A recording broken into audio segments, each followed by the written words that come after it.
Love is a high-risk behavior. Hi, everyone. Welcome to the podcast, High Risk for Heartbreak. I am your host, Christina, and I'm so glad you decided to join me today. If you are new here, I pray you find value in at least one thing I say today. And to my old and faithful returning crew, you know just how much I appreciate you. If you haven't already, hit that subscribe button to stay in the know about all of the content to follow. And if you like this particular episode, let me know by hitting the thumbs up button. It helps to keep me informed about how to better tailor this channel for you. Last episode, we started off this two-part series, which is now being concluded today, discussing the qualities of love as defined by the Bible. We see that there's a very clear description of love that doesn't exactly equal to what the world culturally says about love. What we have known and accepted to be love has been relative to each person, bringing a very elusive and enigmatic nature to love that just doesn't have to exist. We have corrupted love by allowing it to mean any and everything, but the things that it actually means. We have allowed love to take the fall for things that love simply didn't do. As a once broken-hearted girl, I understand how valuable love is in all of its expressions, in all of its relationships. And until this day, honestly, I can look back and say the only true love that I have experienced has been the love of my family and friends. So the owner's manual on how to get the highest and best use of love in all of my relationships is the new foundation that I'm laying in my life, measuring the well that I have to give from and the love bank that I have to give from and the wells of others. What's love got to do with it may have started as unliked lyrics of one of Tina Turner's most popular songs, but for me, it has really brought me to the end of what love is not. So without further delay, let's complete this tough conversation on what love does and does not do. Let's relate. Love is not easily angered. It keeps no record of wrongs. Now, I feel like I'm in a fight already about these because these scriptures have been equally convicting and revealing to me about how I have been treated by others and how I have treated others. And that just confirms that we really need this help, you guys. Do not leave me out here on this ledge like I'm the only one, okay, that has been easily angered. Are you an angry lover? Are you carrying a chip maybe from your last relationship? Are you Mr. or Mrs. 0 to 60 when someone offends you, especially those closest to you, because you know they should know better? Hear me when I say this. Hot pots, you are not loving people honorably. Record keepers, you are being boastful and full of pride. This is not a judgment coming from me because I honestly don't have the jurisdiction to judge. I am not above this, okay? I've fallen prey many times. However, I am referring to the text. People who keep records of all the ways that they have loved you and then all the ways that you have wronged them and not loved them to their measure of affections, I'm not going to say run, but I am going to say take a second to irrigate that relationship. If God can blot out wrongs and forgive sin, so can you, so can they. If you find that people you're in relationship with can't forgive you and move forward, they're not capable of loving you in a healthy manner. That person cannot love you, at least not from the negative well that they are drawing from.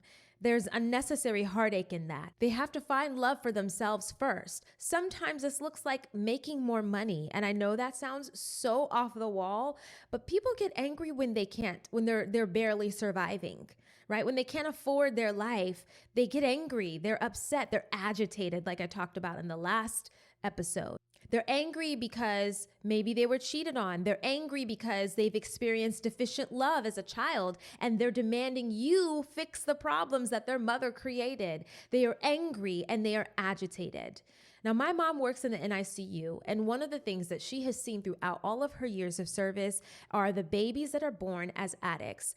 What a mother does with her child in her womb is what the child does also. Now, I won't get into the ethics around this, but fetuses, babies, infants are of the mother until they are of themselves. And if she's an alcoholic, the child is likely to have fetal alcohol syndrome. If she uses narcotics, the baby will be an addict. They come into this world addicted addicted already to toxicity. Now, I don't have time to do a scientific breakdown of exactly what is happening with these children, and it's not really the point, but these helpless babies, these defenseless babies are addicts out of the gate, and they are agitated and they are angry, and they have to be weaned off of these drugs, and it makes them more agitated because they were addicted from the womb.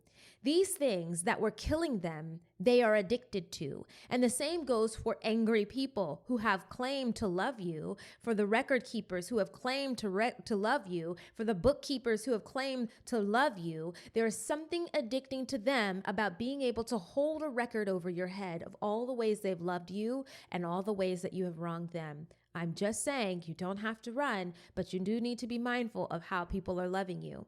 The thing that they are addicted to is the same thing that's killing their relationship, right? All of the checklists and all of the ways that we judge each other and say that they're not worthy, right? Your love is not worthy because it doesn't meet the measure that I need it to meet. They're addicts of agitation because it gives them a sense of calm to have that need, whatever the need is. And we always know it goes back to survival. Science says it all the time. The way that we act, the way that we move about the cabin in this world always goes back to survival. They maintain a record, these people, to keep the ones that they love indebted to them because addicts will go to great lengths to make their needs met, even at the mercy of others. Think about that. Are there people in your life that are constantly telling you that you're doing wrong, never seem to be able to move on from the wrongness, right? Even after you might have apologized and they have said that they've forgiven you. Now, I'm not one that will say, oh, give them a time limit on how they need to recover or heal from something that you have done. However, I am saying that there is a time limit on them recovering from something that you have done. And if you find that you're not able to actually move forward in a healthy way in those types of relationships, you've got to assess it and irrigate. Unconsciously, this happens many times. People, though, will use you to meet their needs. And when you don't, they will be angry and they will be agitated and remind you of all of the times that you didn't. In those cases, what does love have to do with it? Because we already learned what love is. It's patient, it's kind, it's not boastful, it's not proud, right? It doesn't keep record of wrongs. It's not fast to anger. I want to say this. You may not struggle with any of these, right? You may not struggle with any of these or even these last two that I have said, or be in a relationship with someone who does, which amen. Like if you don't have to deal with that. But I want us to be careful of only thinking of the extreme displays of this non-loving behavior. I think it's very easy for us to go to the extremes and be like, oh, you know, people are this and they're that versus all of the spectrum in between.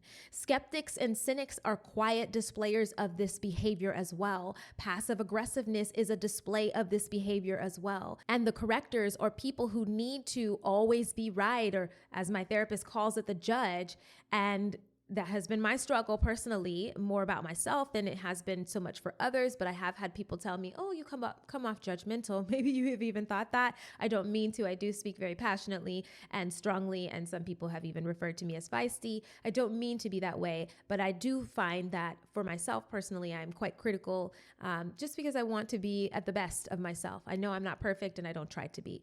However, I will say, we all display these behaviors in some way, shape, or form within our lives, even if it's in a small level, even if it's in between the opposite extremes that I just mentioned. These traits are not coming from a heart, though, that is set on loving. They are coming from a heart that is set on fear. They are coming from fear of maybe someone taking advantage, fear of someone getting over on you, fear of someone abandoning you, fear of who knows, right? You name it. We all at times are acting from a place of fear and versus a place of love, versus a place of abundance, versus a place of faith. At some point, though, we have all had to check on our hearts on this, right? And maybe you're doing it right now in these last two episodes, like learning that love actually means something so much more succinctly than you thought it did, but it's not an easy thing to achieve. Just remember, recognize the small foxes that hinder us from loving people well. It's not always the biggest thing that degrades the quality of our love and our relationships. Often it's those really small things that I've talked about this so many times. My therapist said he called them the paper cuts, right? Those small paper cuts that compound, and paper cuts are painful. They're little, but they're painful. They compound and they create dis-ease in our loving relationships. The 6th verse says, love does not delight in evil, but rejoices with the truth. Now, this one is really good. And I think many people find themselves in relationships with people, even family members, who they know that are behaving from a place of injustice or maliciousness towards others. And they kind of turn a blind eye. And that makes you or them complicit in the matter. Finding yourself entangled in someone's mess for the sake of being with them is not a display of your loyalty and honor to them. It is a display of weakness and heart sickness. And I think more importantly, the heart sickness. Weakness is the symptom, heart sickness is the cause. True love cannot stand by and watch someone sabotage themselves and others, but often we do. Love also does not celebrate when evil happens to others. There are a lot of people that we see around the world who rejoice in others' downfall and demise. All over social media every single day. It's a dumpster fire. Being on social media, you have to be so careful because the things that you come across, they will seep in and start changing your mind about how you feel about people in the world that you've never even met. You're celebrating the demise, the death, the loss of others. That doesn't come from an abundant heart set. That doesn't come from a heart that is conditioned to love. And if we are called to love our enemies, what does that tell you about the heart of God? Our enemies? People who persecute us? People who talk down on us, speak behind our back, put our name in rooms that it doesn't need to be in? Bring us up? Envy us? If the heart of God says love your enemies, what does that say about his nature? Despite the condition of the human, God is just and he is true. That is love. It's just and it's true. It has no ill intent towards any other people despite them. I was reading this morning in my devotion. This is a deviation. I was reading about Stephen and before he was persecuted. And I was really touched by how literally to the edge of Stephen's life, I was in the book of Acts, by the way, if you want to reference, I think it's Acts 17. To the end of his life, Stephen essentially said what Jesus Christ said on the cross, right? Lord, Father, forgive them, for they know not what they do. But Stephen said, hold their sin not as charged to them, essentially. That really choked me up. I was really choked up by that, you guys, because here this man is being stoned to death by people who profess to believe the same thing that he does, but not really. They hold him accountable for the truth, thinking that they're doing justice. They're not doing justice. They're doing harm. They're hating. And as they're persecuting him and trying to execute him, he says to God, receive my ghost, right? Receive my soul, my spirit. But he also says, don't hold them accountable. Charge them not for this sin against me. Y'all, who's doing that? Who is doing that? This is a very strong deviation. Sorry, but who of us are doing that? That's love. Loving the Lord your God with all your heart, mind, and strength. Loving your neighbor as yourself. Because Stephen loved God, he knew how to love himself. And because he knew how to love God and love himself, he knew how to love others. Even when they killed him. I'm just saying, who of us? Who of us? This is probably one of the hardest things to follow. And I think it's because it casts sort of a broad net. And of course we suffer with those that we are in close relationship with. We don't have an issue suffering with those we love. But we gotta suffer with those we don't know. Those who are on other political and socio-economical sides than us.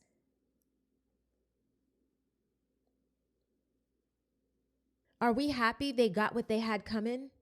Yeah, many of us are. That is not love. This one is really hard. But if you see humanity from its condition and not from some imagined position, your heart will change from the judge to the juror. Being a judge is not our job. Judging things that people do, maybe, right? The sin, call it what it is. That's what Stephen did. He said, charge them not for the sin. He didn't call them what they were, murderers. Judge, juror. Which one are you in your life and in your relationships? Your job is to delight in the truth, not cast judgment and condemnation on others. If we are upholding the truth, we can't turn a blind eye to all of the evidence being presented before us. And I'm just saying, friends, please be careful to check your heart for delight of evil. It seeps in so quickly and so easily, especially in this day and age of mass sharing through social media. Check your heart for delight in evil, because love does not do that. Love, it always protects, it always trusts, it always hopes, it always perseveres. Love never fails. I've had many things to rally about in these 2 episodes, but these last 2 verses really quieted me. I think it has made me realize that I have personally only encountered this type of love from my family and my friends.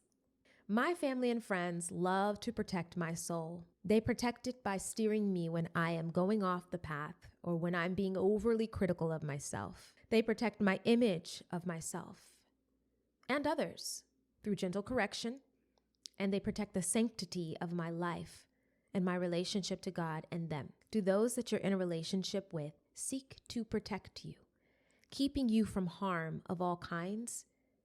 Do they trust you?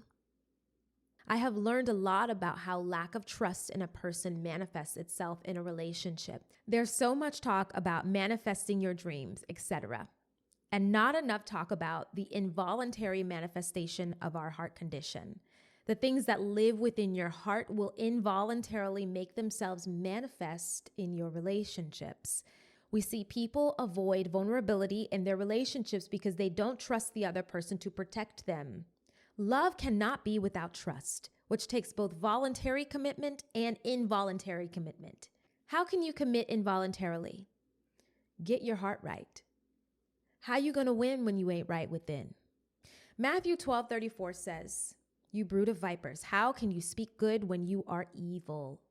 For out of the abundance of the heart, the mouth speaks." People tell on themselves eventually. They will, just let them. A person who hopes, sees things differently for you, for themselves, and for the other people that they're in relationship with. They have faith in the future, and faith can only be pure. Their thoughts and their mind are trained on God's best. Their heart is conditioned to weather the passing storms. They are hopeful and understand victory. They understand victory is a promise. It's not an arbitrary dream or a wish that they have to catch and chase. Victory is won. It's done. They claim victory in their heart and they walk like it is done.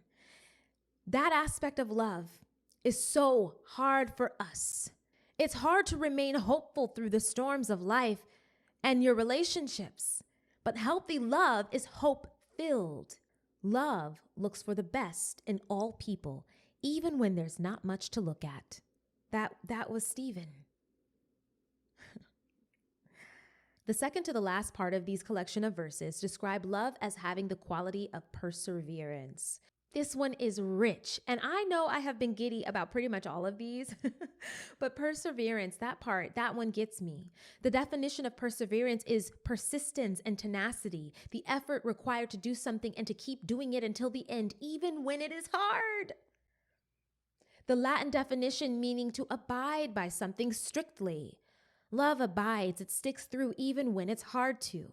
Hear me when I say this. Love has your best interest in mind, and that doesn't always mean staying, but it does mean sticking. Sometimes perseverance looks like, because I love you, I have to let you go and love you from over there. Maybe for a little bit, maybe for a lot of bit. I want to be very careful when I say this. Healthy love won't intend harm, but the human condition will unintentionally harm. It may not be someone's intention to hurt you by separating from you, but the human condition, your heart condition, may process it as so. It is always my hope, though, that reconciliation of any brokenness in a relationship is possible, but it doesn't always look like that.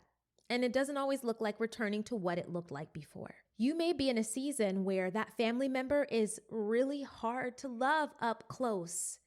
And you may even need to digress for a bit and love them from over there.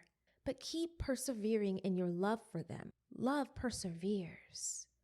Look at it like this. You have the human condition, nature, which is inherently sinful. You have never had to teach a child to do the wrong thing. And on the other side, you have the heart's condition, which is nurture, teaching the child to do the right thing. They are two separate things that can work in congruence with one another or work in conflict with one another. When you solely act from your nature or your human condition, you will inherently and purposefully abandon people, not try to persevere with them. You will not know how to care for them because care doesn't come from inherent nature. It comes from your heart conditioning, from nurture. Remember my example about babies earlier? Children must be taught to share. They must be taught to care. They must be taught to be conscientious, to be thoughtful enough to persevere and survive within whatever the conditions of love that they are in. That's as a child. As we get older, we choose stick-to-itness. Children are subject to it. Sure, there are some tenacious little tykes out there, especially the ones that are 2. I know, I'm watching one. But life will teach them quickly to abandon all risk they once knew. He is tenacious. He will do anything, jump off the couch, fly off the back of the couch, fall on the floor, fly on his knees. Has no fear, but life will teach him how to fear. You must teach them not to be a quitter, rather a victor, because that's what God said we are. A heart that is not conditioned to persevere with a thing will abandon it. Lastly, love never fails. I know what this means because of people in my life who are still standing, respectfully. These verses are buttoned up with a very tough pill to swallow. That all of our ideas, all of our thoughts, all of our knowings and our experiences of love pale in comparison with what this one last verse says. Love never fails. We have our various definitions of what failing means, but I think we are all agreed the absolution of the word never means never. Now, I didn't write this. It's surprising to me too, mostly because much of what I interact with on a daily basis is flexible. Never is not flexible. Never is fixed. If never is fixed and it is used to describe the quality of love, as in it never fails, then that's what love's got to do with it. If your love is not like this, chances are you're experiencing the qualities of the human condition. Chances are there's a fuller, more upgraded version of what love is and what love does. And that has everything to do with it. Really, within our human condition, we can just continue to seek the meaning of love, maybe never mastering it before our life's end. We can define love for ourselves, how to love, what it does, but the Bible is very clear about what love is. And much of what I mentioned, it pains me to say, love is not and does not do that. Somehow, in all of our exploration of love, we have reduced it to something that only appeals to our affections. For many of us, love is a service rendered to and from, given on an elective basis, only to be as abundant as one can handle. And it begs me to question if we're not going to do it wholly, and holistically, then what does love have to do with it? Our experience here is only a reflection of our lived out belief about God and love, and that is finite. We are given these simple yet prolific steps as a guide on how to love others. It is none of what we make it up to be. Because love, again, is patient, it is kind. Love is not boastful or proud, it rejoices with the truth, it's not easily angered. Love protects, it always trusts and hopes, and it perseveres. Love never fails. Love simply doesn't do that. Remember, love is patient, so you may not see all of these things at once in your relationships, and that would make sense. You have to work the principles for the principles to work. Work the principles in your relationship. Don't just throw people away. You can, though, love them from over there. Thank you for loving yourself first so you can then go and love your neighbor. Until next time. Why don't you stay a little longer?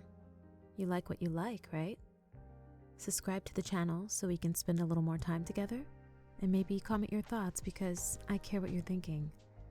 Love is the risk and the reward.